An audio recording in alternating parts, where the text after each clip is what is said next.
Welcome to our channel. Today we're diving deep into the fascinating world of feline behavior. Gonna get into the nitty-gritty of why cats do the things they do. Ever wonder why your cat acts so weird sometimes? Why they make those strange noises or give you that look that could curdle milk? We're gonna unpack all of that and more, so stick around. Alright, let's talk about one of the most common and cutest cat behaviors out there, kneading. You know what I'm talking about, that adorable push they do with their paws, usually on something soft like a blanket or even better, your lap. It's like they're making biscuits, right? Well, this behavior goes all the way back to kittenhood. When they're just little nuggets, kittens knead on their mama's belly to help stimulate milk flow. It's pure instinct, and it's hardwired into their little kitty brains. Now, even though your cat is all grown up and drinking out of a bowl, that instinct to knead never really goes away. It's a deeply ingrained behavior that's associated with comfort, security, and contentment. Think about it. When your cat kneads on you, they're not just getting comfy, they're saying, "Hey, I feel safe and loved here." It's their way of marking their territory, but not in a spraying kind of way, thank goodness. They're saying, "This is my human, and this is my happy place." And you know what? It's not just us humans that get the kneading treatment.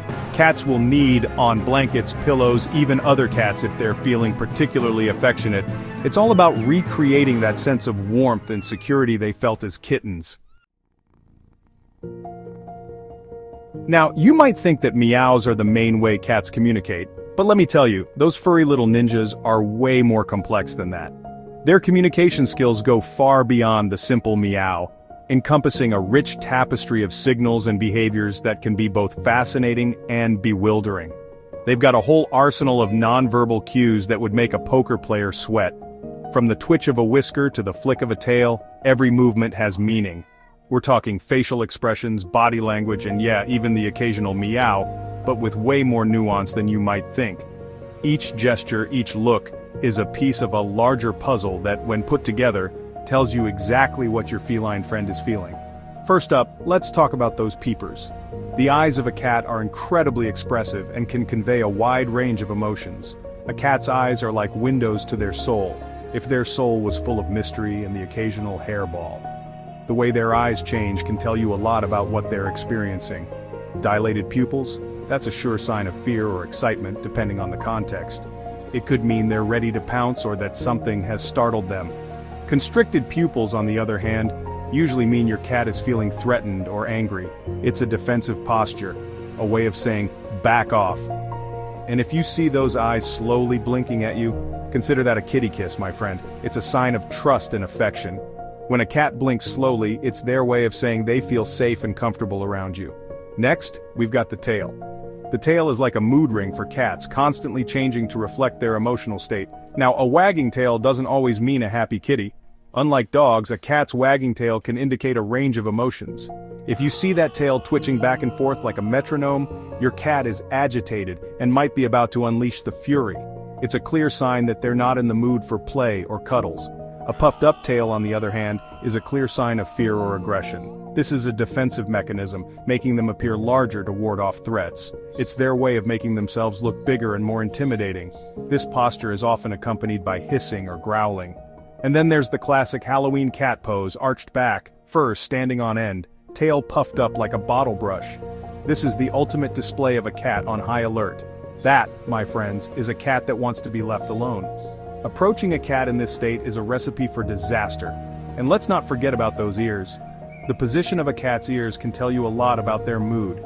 Ears forward and perky, your cat is feeling curious and alert. They're taking in their surroundings and are ready to explore. Ears flattened against their head. Danger, Will Robinson, danger. That's a cat who's feeling scared or threatened.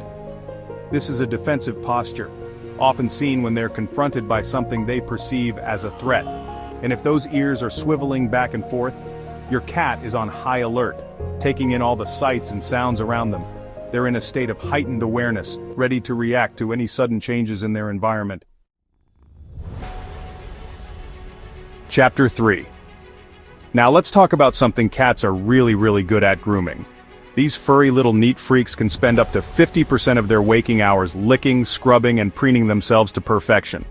And it's not just about vanity, although, let's be real, cats are pretty darn proud of their coats. Grooming serves a whole bunch of important purposes for our feline friends. First and foremost, it's all about hygiene. Cats are meticulous about keeping themselves clean, and for good reason. Their tongues are covered in tiny little barbs called papillae, which act like a built-in comb, removing dirt, debris, and loose fur. Think of it like a natural flea comb and hairbrush, all rolled into one. But grooming isn't just about keeping things clean, it's also about regulating body temperature. When cats lick their fur, they're actually spreading saliva all over their bodies. As the saliva evaporates, it helps to cool them down, kind of like a natural air conditioner. And here's where it gets really interesting. Grooming is also a social behavior for cats. In the wild, cats who live in groups called colonies will groom each other as a way of strengthening social bonds. It's a sign of trust and affection, and it helps to create a sense of community within the group. So, the next time you see your cat meticulously grooming themselves, take a moment to appreciate the complexity of this seemingly simple behavior. Chapter 4. We've got to remember that cats are fascinating creatures with a long and storied history. From ancient Egypt, where they were revered as gods, to modern times, cats have always held a special place in human society. They're not just miniature lions lounging around your living room, they're the product of millions of years of evolution. Their behaviors, though sometimes puzzling to us, are deeply rooted in their wild ancestry. And to truly understand why cats do the things they do, we've got to dig into the science behind those quirks. Take hunting, for example. We all know cats love to chase laser pointers and bat around toy mice, but this behavior goes way beyond just playfulness. It's a manifestation of their predatory instincts. It's hardwired into their DNA. These behaviors are not just for fun, they are essential for their mental and physical well-being. In the wild, cats are natural predators, and their survival depends on their ability to hunt and catch prey. This is why even domestic cats exhibit hunting behaviors. So when your cat is stalking that feather wand, they're not just being cute, they're tapping into those ancient instincts. And speaking of instincts, let's talk about scratching. Now I know scratching posts can be a real pain in the you-know-what, especially when your cat decides your new sofa looks like a more appealing option. But there's more to it than just a destructive habit. But scratching is an essential behavior for cats. It helps them to shed the outer layer of their claws, keeping them nice and sharp for, you guessed it, hunting. Sharp claws are crucial for catching and holding on to prey. It also helps them to mark their territory, leaving both a visual and a scent marker that lets other cats know who's boss. This is a form of communication that is vital in the feline world. And what about those random bursts of energy? You know, the zoomies, the midnight crazies, the sudden sprints from one end of the house to the other for no apparent reason? These are not just random acts of madness. Well, those are all perfectly normal behaviors for a predator like a cat. In the wild, cats need to be able to chase down their prey, which requires short bursts of intense energy. These bursts are a way for them to practice and maintain their hunting skills. So, even though your house cat isn't exactly chasing down gazelles, those instincts are still there, just waiting for the right moment to come out and play. Understanding these behaviors helps us appreciate our feline friends even more. Chapter 5. Now I know what you're thinking. Ushi, this is all very interesting, but how do I actually live with this tiny furry enigma? How do I ensure that both my cat and I are happy and content under the same roof? Well, fear not, my friend, because I'm here to give you the inside scoop on how to create a happy and harmonious home for both you and your feline overlord. It's all about understanding their needs and making small adjustments to your living space. First things first. Enrichment, enrichment, enrichment. This cannot be stressed enough. Cats need mental and physical stimulation, just like we do. Without it, they can become bored, anxious, or even destructive. And if they don't get it, well, let's just say they'll find their own ways to entertain themselves, and it probably won't involve your favorite houseplant or your new couch. So what can you do? How can you keep your cat engaged and happy? Provide plenty of toys, especially interactive ones that mimic the hunt. Cats are natural hunters, and they love to chase and pounce. Think feather wands, puzzle feeders, and anything that moves erratically. These toys can keep your cat entertained for hours. Next up, scratching posts. We've already talked about why scratching is so important for cats, so give them an outlet that doesn't involve your furniture.